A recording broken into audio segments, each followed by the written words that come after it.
Bon. Bon. Il va falloir y aller, hein. Salut les geeks, j'espère que vous allez bien. Aujourd'hui, je vais vous donner mon avis sur le dernier film de Zack Snyder, Justice League. Et ça va faire mal. Très mal.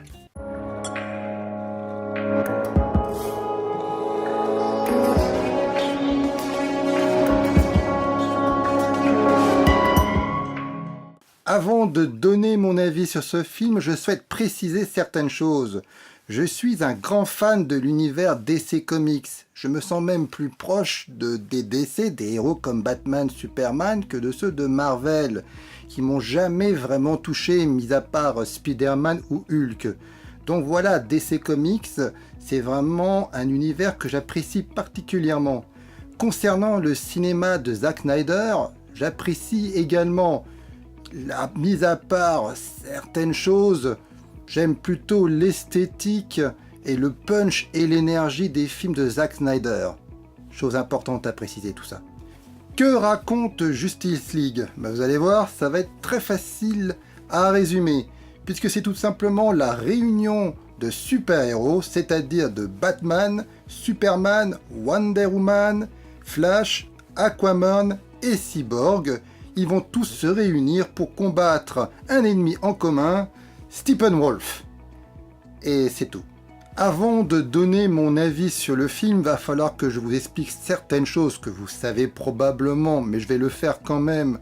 Comme vous le savez, la Warner détient DC Comics et ils sont jaloux du succès de Marvel, alias Disney. Et donc, ils veulent également leur part du gâteau au niveau des blockbusters avec des super-héros. Pour tenter de présenter à l'écran ce fameux DC Cinematic Universe, ils ont débuté la production avec Man of Steel, Batman vs Superman, tous deux des films réalisés par Zack Snyder. Ensuite, il y a eu Suicide Squad et Wonder Woman. Gros problème, ces films ont été pas mal décriés par la critique et une grande partie des fans, mis à part Wonder Woman qui a recueilli pas mal de bons suffrages. Le film Justice League, comme je l'ai déjà dit, est réalisé par Zack Snyder. Justice League est donc un véritable prolongement au film Batman vs Superman. Malheureusement, lors de la post-production, une tragédie est arrivée dans la famille de Zack Snyder, qui l'a obligé d'abandonner le projet. C'est donc Joss Whedon qui a continué la post-production et a re-shooté certaines scènes. Joss Whedon, rappelons-le, est bien sûr le réalisateur des deux Avengers, donc il n'a pas été choisi par hasard. Alors, qu'est-ce que je pense de la Justice League ? Aïe, ça va faire mal. Ça va faire vraiment très mal. Pour moi, Justice League est une véritable catastrophe.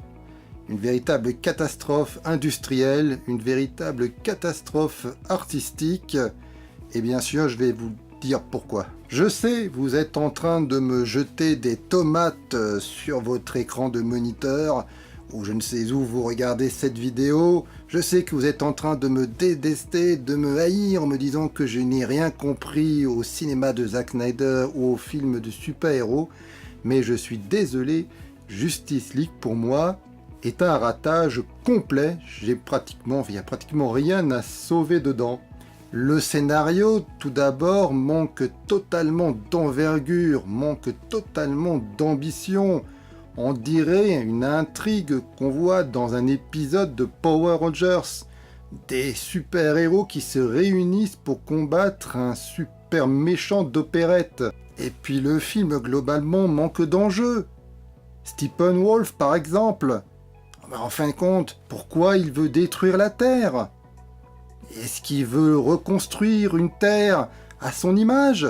Est-ce qu'il veut qu'il y ait des petits-enfants, des petits Steppenwolf qui habitent la Terre ?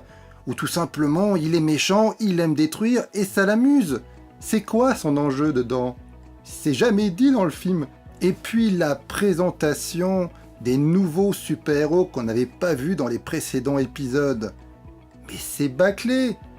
La présentation est l'introduction est beaucoup trop rapide. C'est quasiment aussi rapide que dans Suicide Squad. C'est une catastrophe.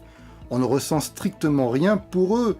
Là aussi, on comprend à peine leur enjeu et leurs origines. Bon, parlons maintenant des acteurs et des super-héros. Ben Affleck en Batman. Je l'avais plutôt bien aimé dans Batman vs Superman. Mais là, je sais pas ce qui s'est passé. Il est en mode « je m'en fous, qu'est-ce que je fous là, je m'ennuie à mort ». C'est pas possible, il joue plus. Il incarne à peine le personnage. On remarque, on voit tout de suite qu'il s'emmerde. Après sa triste performance, je serais très surpris que Ben Affleck reprenne le personnage dans un prochain Batman. Par rapport à Henry Cavill et son Superman, qu'on voit tardivement, car je rappelle, on le ressuscite dans le film, puisqu'il est mort à la fin de Batman vs Superman, il est pas mal. Il n'est pas extraordinaire, mais il est pas mal. Il est toujours charismatique, il est crédible en Superman. Bon, alors je vais pas rentrer dans la polémique que vous connaissez probablement, la fameuse polémique des moustaches, où on a dû gommer ses moustaches via les effets spéciaux et que son visage est, à cause de ça, devenu une véritable bouillie numérique. Eh bien, ça gâche pas mal les choses. Dommage pour Superman. Sa résurrection, je l'ai trouvé plutôt pas mal. Car je tiens à dire que certains spectateurs, même ça, ont démoli. Non, moi je trouve que la résurrection de Superman, plutôt pas mal. Concernant le personnage d'Aquaman, interprété par Jason Momoa, oui c'est ça, Momoa, qu'on a vu dans Game of Thrones, il incarne assez correctement le personnage. J'ai plutôt envie de le voir dans le Aquaman qui sera réalisé par James Wan, qui sortira l'année prochaine.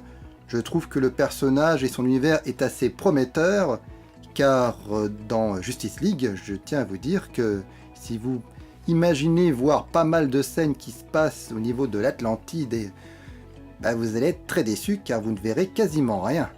Dans le rôle de Wonder Woman, c'est bien évidemment toujours interprété par Gal Gadot et je n'ai rien à dire contre eux. Je l'ai trouvé très bien dans le Wonder Woman et elle est très bien dans ce film-là. Évidemment, c'est pas une très grande actrice, mais je la trouve assez charismatique et je la trouve vraiment crédible dans ce rôle. Dans le rôle de Flash, c'est Ezra Miller qui l'interprète. C'est, on va dire, le comique de la bande. J'ai pas d'autres choses à en dire, sauf que au bout d'un moment, j'en avais un peu marre de ces vannes, car la plupart du temps, ça ne me faisait absolument pas rire. Bon, c'est lui qui ajoute de l'humour au film. Pourquoi pas? C'est Ray Fisher qui incarne le personnage Cyclope. Et là, c'est la catastrophe là aussi, décidément. Qu'est-ce que vous voulez que je vous dise? Je suis désolé, mais là, c'est pas possible. Le personnage n'a pas été écrit, ou on l'a mis en dernière, on dit, oh tiens, on a oublié Cyclope, vite, faut le rajouter. Enfin, c'est pas possible. On connaît à peine ses origines. Son costume n'est vraiment pas crédible.